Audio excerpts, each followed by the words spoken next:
Hello and welcome to the Insights In Focus podcast. I'm Philippa Lamb. Today, we're asking how appealing is a career in accountancy? Last year saw graduate intake to UK accountancy fall for the first time since 2008, and job applications across the whole sector reportedly dropped by over a third compared to 2021. Now, of course, that fall came as a raft of challenges rocked the wider labour market, and job vacancies soared to their highest number in a generation. Nevertheless, questions remain about how people now perceive accountancy as a career and whether they see it as a rewarding long-term option. To dig into those questions, I'm joined by Gillian Woolman, Audit Director at Audit Scotland, Dave Payne, ICAEW Head of Access and Volunteer Programmes, and Jackie Crane, a qualified accountant who left the profession 3 years ago, having fallen out of love with accountancy as a long-term career option. Hello, everyone. Thanks for being with us. Hi, Philippa. Hi. David, and as I said, graduate intake, it dipped in 2022 for the first time since the financial crisis. Obviously, UK employment more broadly was a huge issue. There is considerable pressure in the job market. All employers and sectors are having to fight for talent. But what are the specific issues that have hit accountancy? Has Brexit been an issue? Yes, definitely. So Brexit's been an issue in that where previously European students studying at universities in the UK could have quite easily come into accountancy job vacancies, that now is a visa process for them to go through, same as it is for the rest of the world. So that process is not as easy as just, being treated the same as a UK citizen pre-Brexit. Because that process is more difficult, it's just less attractive, and anecdotally we see fewer numbers coming through. I think coupled with that, we've obviously had the pandemic, and I think that's seen probably two things. I think it's seen a reevaluation of some within the profession of whether they would like to change and having the opportunity to do that, time to think at home, time perhaps spent on furlough in certain cases where they've had time to evaluate. And then people also moving within the sector. So where they may be working in public practice, for example, in professions like audit, perhaps moving in more to the industry side, working directly for businesses, or vice versa for that matter. But what that's seen in that sort of increase, or the great resignation as they called it, that increase in movement between roles has led to shortages of people within the roles ready to do the work, because there's always that lull period in between someone coming into role and actually being up to speed and ready and working at full capacity.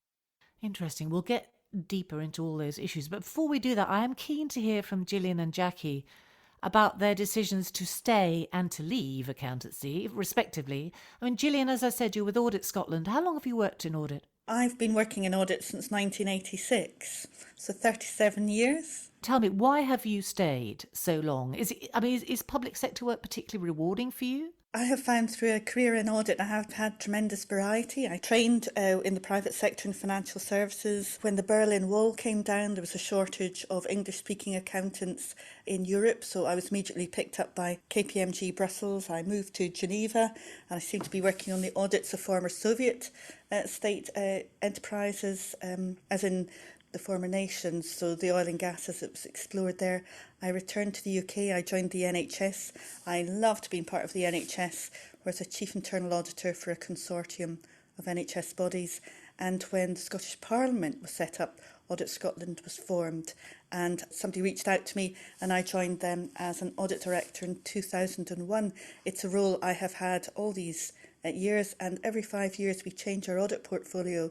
So my work has taken me up to the Orkneys, down to the Borders, the Glasgows, the Edinburghs, creative arts, police, justice, NHS. I think audit has provided me with tremendous variety, and I've loved that. Gillian, you're a walking advert for the profession. It sounds great. I can see why you stayed. Even earlier today, Philippa, I've been on a virtual meeting with the NHS in the Western Isles, and somebody was participating from Hobart, Tasmania. So it's amazing the changes we're seeing quite recently as well. But I am missing my Loganair flight to the Outer Isles, which is an absolute privilege. I mean, it sounds fantastically varied, fantastically rewarding. I can absolutely see why you stay. But Jackie, you came to a different decision, didn't you? What was your experience of working in accountancy? accountancy? Although I've left the profession, I absolutely love being a chartered accountant. So I've been in the profession for 13 years, and I actually made the move back to audit because that is what I enjoyed doing.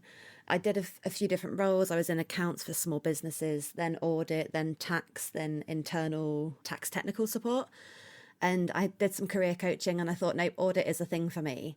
But the thing that made me make the decision effectively in the end was the kind of culture of the place. So I found it really hard to know what was expected, what was too much, what was too little. So I ended up having to do quite a lot of work. I probably worked 60, 70-hour weeks, and I just thought, I'm not having a life here. And I kind of did a very back of the fag packet calculation. I thought if I did that in a warehouse, I wouldn't be that far off in terms of what I'm getting paid. So I thought, well, I'd rather do loads of hours in a warehouse, come home and not think about work, than have to destroy myself. So you did a very pragmatic reevaluation of what work was doing for you. I mean, but without wanting to get into the specifics of where you're working, who you're working for, I can see you weren't happy where you were. But did you not think about getting a different job rather than leaving the profession? So for the first firm I was in for 11 years, I think, 10 years. So then I moved firms and I was there for a year and a half, and it was the same thing really. And I kind of gave them a bit of a list of things that I was struggling with and what I needed from them. But nothing changed. So I thought, okay.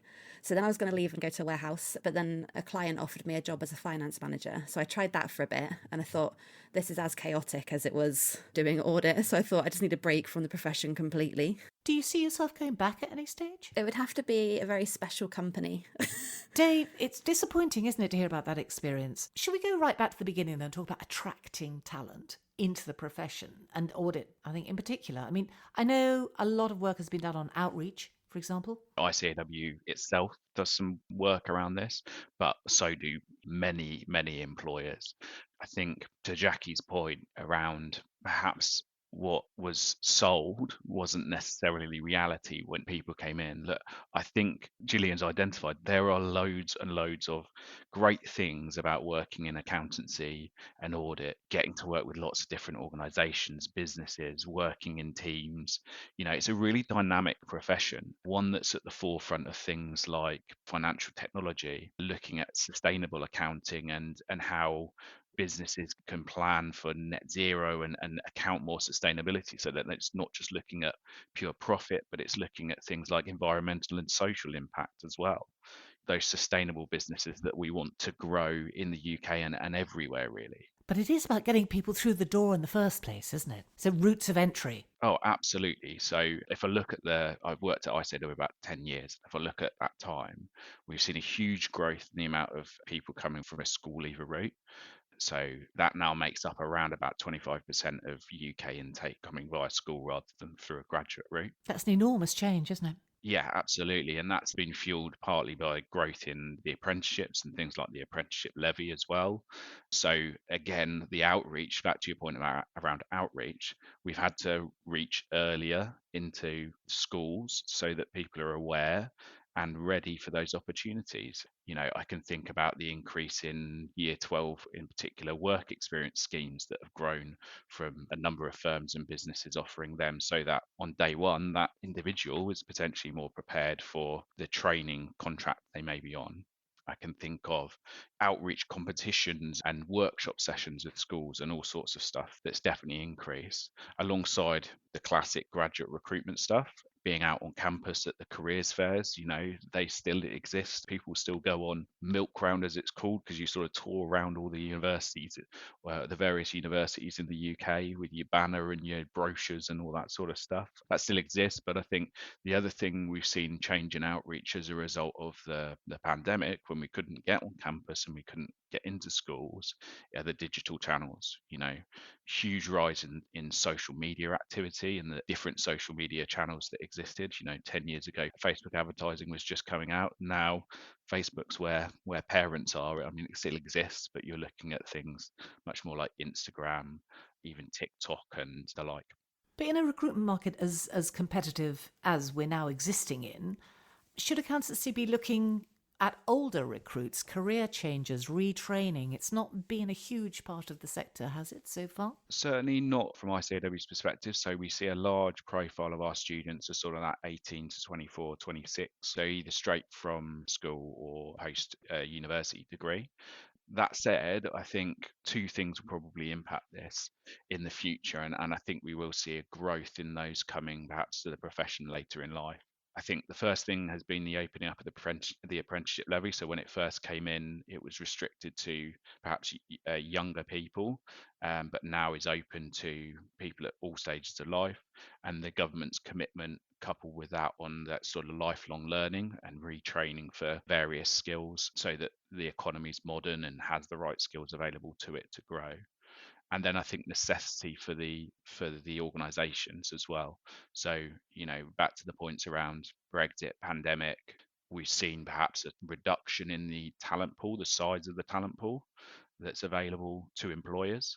And how can you widen that? Well, you can look at different age groups, because that automatically increases the size of that talent pool, doesn't it? Quite a lot of complexity and challenge in that for employers. We have employers that have intakes right up into the thousands and right down into the ones, and it's sort of easier and harder to be flexible around those training requirements, how long it takes, the route that they take, whether they want a break in the middle, and layering on the funding of that when you're dealing with lots of moving parts, cost implications, resource implications for all of those sorts of things.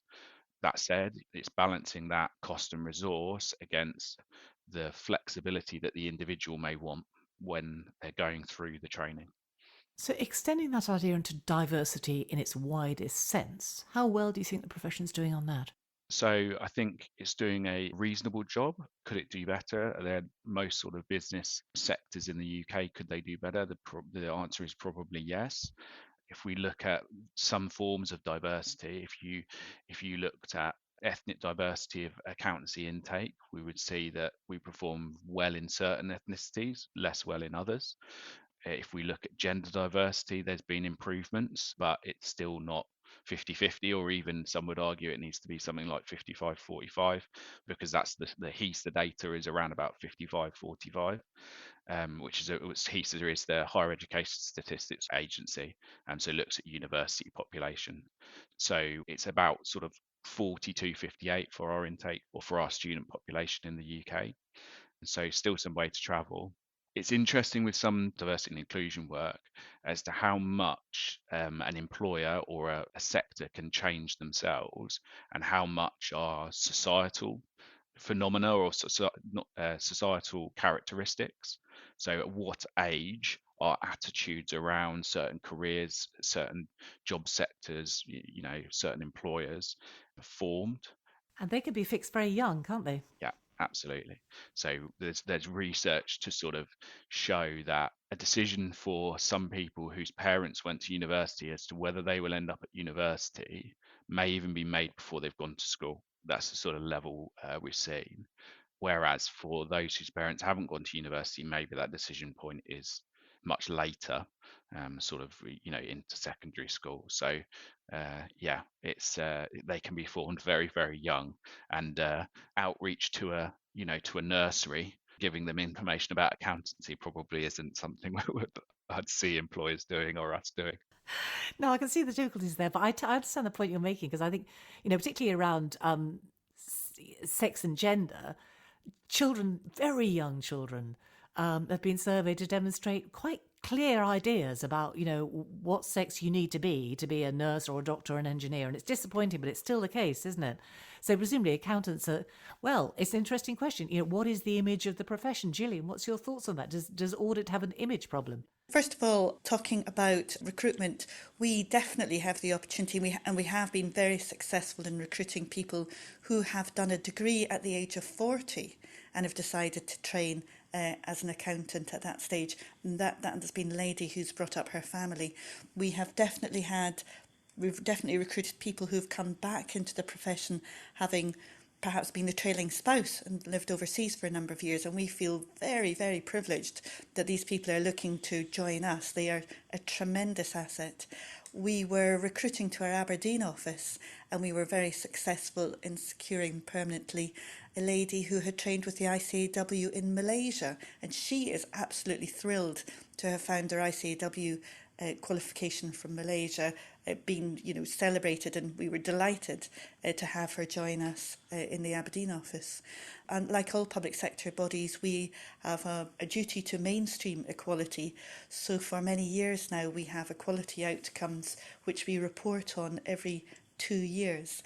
And so we give a lot of profile and a lot of time to all of our diversity statistics, and we've done our gender pay gap and our diversity report on an annual basis. So I absolutely support David's observations about how well we're doing in a number of areas there. But the point about generating those reports is to set new targets and new ambitions.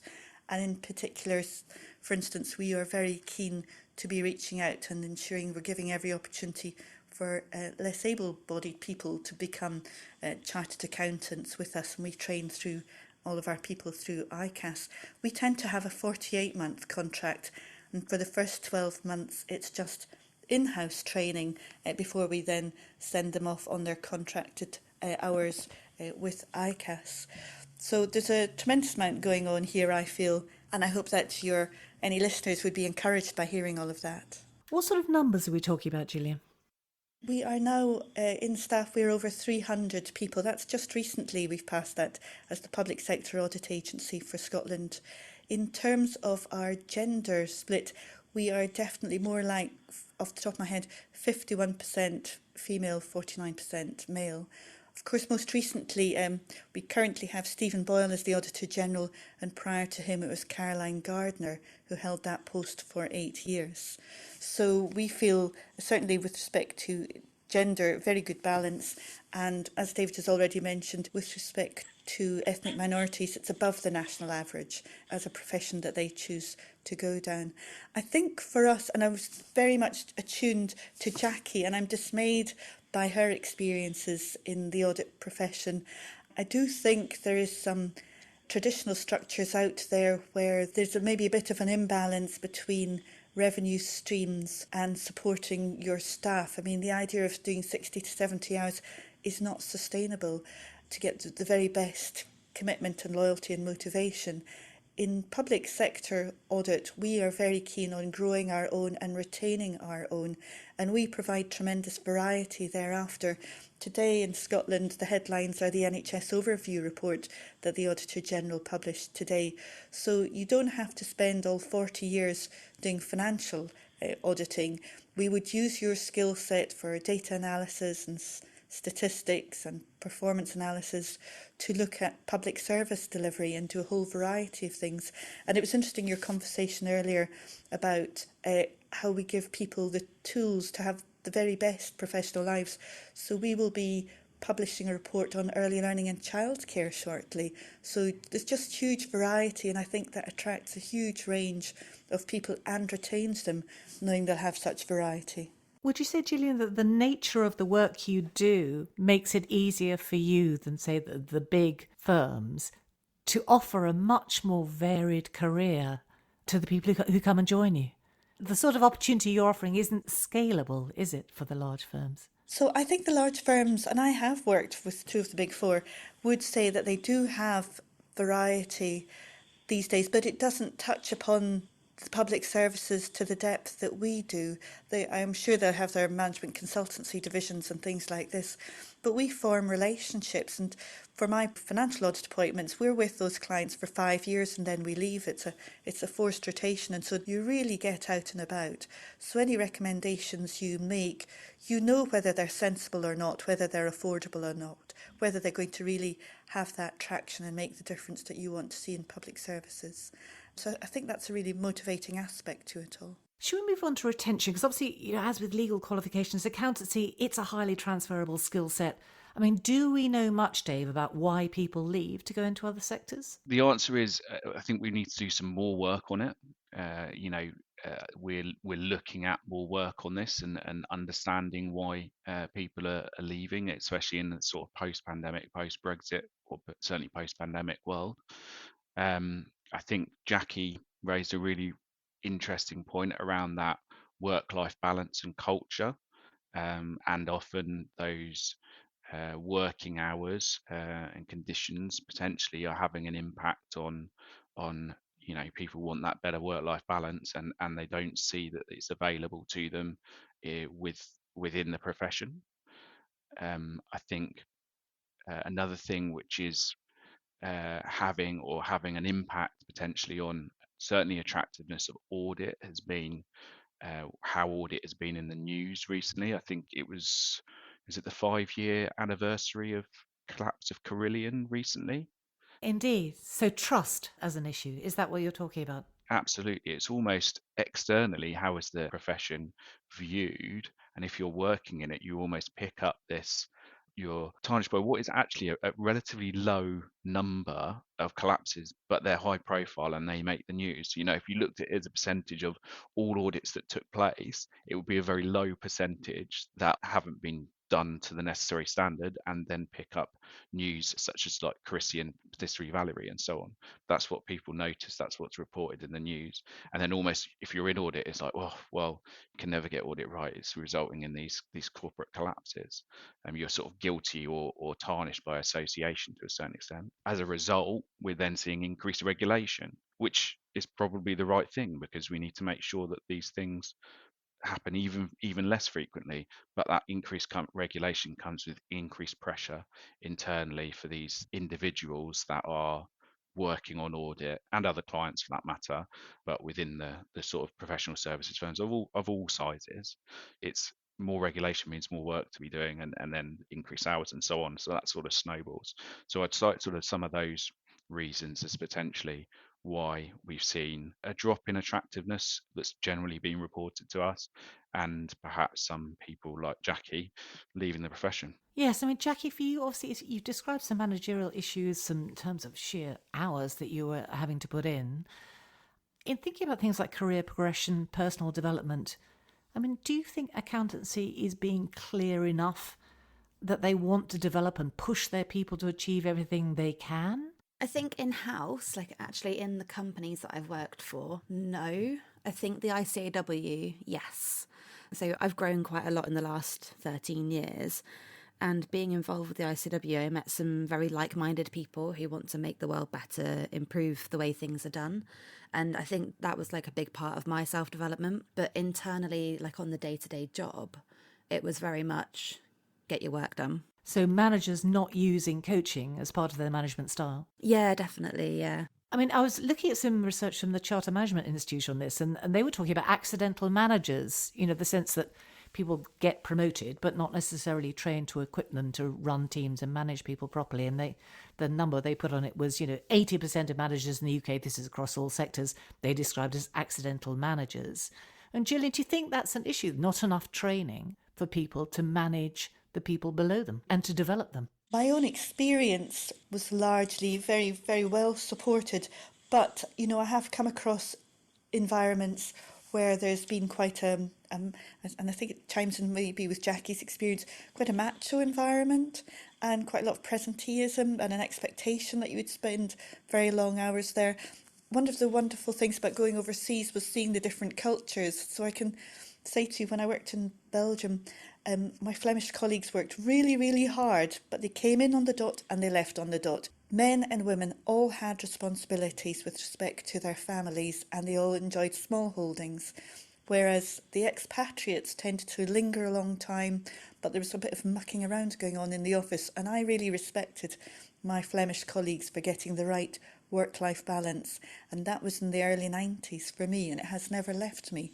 So there is something about being a good example to all of your colleagues about going home and being a good citizen and having other duties like being a scout leader and so on. And maybe we are not seeing enough of that in some of the high-pressured environments. Yes, I mean, Dave, we haven't talked about hybrid working, have we? Obviously, in the past, that might have been seen as a workplace benefit. Now it's generic. I mean, the majority of employers are now offering flexible working in some form or hybrid working in some form.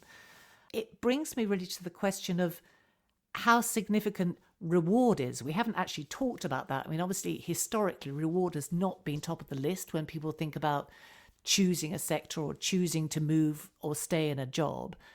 but we are in a cost of living crisis. Is it your sense that that's become a more significant factor for people? So if we look at research we've seen done with current graduates and school leavers, we've seen a trend over the past 5 years, certainly, that pay and reward have become less of a priority and have been substituted by things like work-life balance, flexibility, certainly interesting work, the sort of interesting nature of the work, the values of the company, coupled with that diversity and inclusion point we've made earlier, almost the purpose, having a purpose, doing good, contributing. And I think some of that's been fueled, or even more fueled, by the pandemic, where we've seen a real increase in those interested in public sector work. Actually, that's, as a sector, that's shot up. An example I'll give you is the Times top 100 graduate employers. For many years, professional services firms came very highly, and they still do. They still perform really well. PwC was number one, I think, for a number of years in a row. And 2 or 3 years ago, I think civil service fast stream took over. You've seen NHS get sort of more prominent in that as well. So there's been a shift there, at least in what students are telling us. Generationally, we know there's a difference between Generation Y, or millennials, some people call them, who are probably in their mid-career stage at the moment, with young families perhaps, bigger bills, mortgages, and we know historically that they were more interested in pay and reward when they were graduates as well, if we look back that far, relatively speaking. So is the focus on pay and reward? So we did see during the Great Resignation, there was almost this sort of pay war for talent, which is a bit of a knee-jerk reaction. So we've not got the talent available to us. And there was anecdotally stories of people being offered more and more money to move around because that business needed the person with those skills in there. I think that was a bit of a knee-jerk reaction. And I think only certain employers can offer those sorts of things. So others have to think a bit more cleverly about how they compete. We do know that generation perhaps are more interested in pay and benefits in the priority of other stuff. So will we see in 10 years' time, when the Gen Zers, that mid-career stage, 10, 15 years' time, will that be changed? Is it an acute issue that's driven by the cost of living crisis, as you say, where bills and everything are going up? So you need more money, and so you need to be paid more, and as a result you're less bothered about whether it's interesting work or you've got a purpose, because you've got ends to meet, you've got mouths to feed. And will we see that drop off as a result, as hopefully we come out of it? I don't know that anyone knows the answer to those questions. I'm not sure we will know after the fact. Certainly not immediately, but certainly they're all factors which are affecting things. And your point around hybrid working, you're right, it's become a hygiene factor. So now it's the exception that it's not hybrid working available. I know that other employers are looking at certainly purpose of the work and trying to push that forward within a package. Thinking about 4-day weeks or compressed hours as well is certainly something we've seen a rise in prominence of. How does a business that doesn't have the ability to raise wages compete? I think you've got to be clever, and I think it's probably back to Jackie's point and Gillian's point that they both made, that you've got that good working culture. You sell yourselves on the value and the purpose of your business, more so than necessarily just that mercenary aspect of pay. Yeah, I mean, Jackie, these are quite intangible things, aren't they, compared to the old days of, who's paying the most, which package looks the most attractive. Things like purpose, things like whether organisations and employers are living their values. That's all about authenticity, isn't it? Because everyone's website says the right thing. But that sceptical sense... Yes, that's something I struggled with. Yes, of whether they're actually delivering. Yeah, so when I moved when I'd been there for 10 years and I moved, I did quite a lot of research on loads of social media on this company I moved to, and it all looked brilliant, but it just still wasn't. It was better in terms of culture, but it still wasn't where they were saying it was. And I think it's very frustrating. What Dave was just saying about the different things being more important, like culture and purpose, that's all the things that has ultimately made me leave the profession, because to me, the pay didn't really matter. As long as I had enough money to live, I was kind of happy. But all those other things that were the bits that were getting me down. Really? So not just about long hours. It really was about that sense of, is this an organisation that's socially useful, that I want to be involved with, that I want to spend my time with? yeah, does it fit with me? Are they making a difference to other people? Are they being inclusive? Especially mental health and disabilities as well, like neurodivergence. So I'd often see people kind of dismissed because, not like as in not fired and let go, but dismissed in terms of Sideline. yeah, sidelined because they weren't picking something up. People didn't try and help someone else learn something in a different way or support them in a different way because there's so much focus on just get the work done. Gillian, it's a much more complex landscape for employers, isn't it, in the field now? And I think, as Jackie and David have articulated there, young people joining the profession rightly have greater and wider and more varied expectations of the environment they're going to join. And earlier you had mentioned ensuring that managers have the tools. And I know in our organisation we have refreshed our training so that managers can opt in and out of a whole series of different training sessions. And I think neurodiversity, this is something that is new, that has come onto our agenda as well, to ensure we support everyone to give of their very best and that we benefit from all of the different skills and talents that people bring to us. So challenging times, but I think it's all heading in the right direction. Authenticity around values, though, Gillian? It's a hard thing to demonstrate, isn't it? Consistently. So in the public sector, we are very much we sign up to the Code of Conduct and the Nolan values of the public sector, if that's honesty, integrity, objectivity, and all of those things and so on. And we all have a chance to participate in risk assessments about what's going on in the public sector, such that we drive out a programme of performance audits, and everyone really cares the topics that we're covering, whether it's mental health services, whether it's the affordability of the ferry services in the Northern Isles and all those things. So that's all on top of the financial audits. But even coming back to the financial audits, which is more straightforward, when I questioned in the city chambers in Edinburgh the level of debt that the council was carrying and the affordability of that's front page of the evening news tomorrow. So you're working in environments where people really care, and that's a good thing, I think, in terms of motivating you and knowing that your work is of consequence. Dave, what are your hopes for this year's graduate intake numbers? So intake numbers into ICAEW. Well, yes, into the profession generally. We've seen the numbers fall last year. What do we think is going to happen this year? For ICAEW, whilst overall numbers into the profession may have fallen, we actually saw an increase compared to 2021 in our intake. So I would say that was driven particularly by the larger employers. So outside of those larger employers, it sort of broke even / dropped a little bit. And I think that was, economic factors that were affecting that.